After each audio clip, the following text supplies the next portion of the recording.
أعوذ بالله من الشيطان الرجيم. بسم الله الرحمن الرحيم. ليس البر أن تولوا وجوهكم قبل المشرق والمغرب ولكن البر من آمن بالله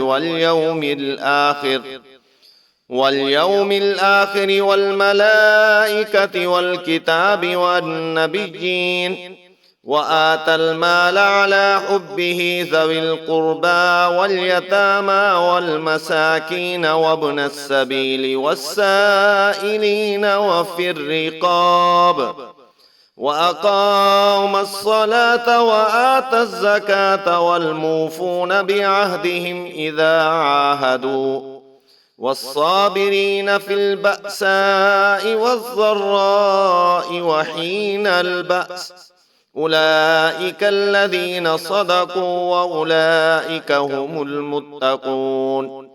يا أيها الذين آمنوا كتب عليكم القصاص في القتلى الحر بالحر والعبد بالعبد والأنثى بالأنثى فمن عفي له من أخيه شيء فاتباع بالمعروف وأداء إليه بإحسان ذلك تخفيف من ربكم ورحمة فمن اعتدى بعد ذلك فله عذاب أليم.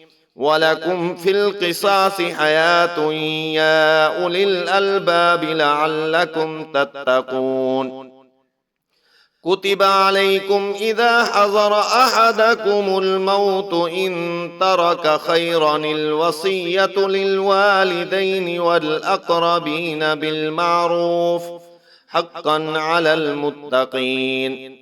فمن بدله بعدما سمعه فإنه إثمه على الذين يبدلونه إن الله سميع عليم.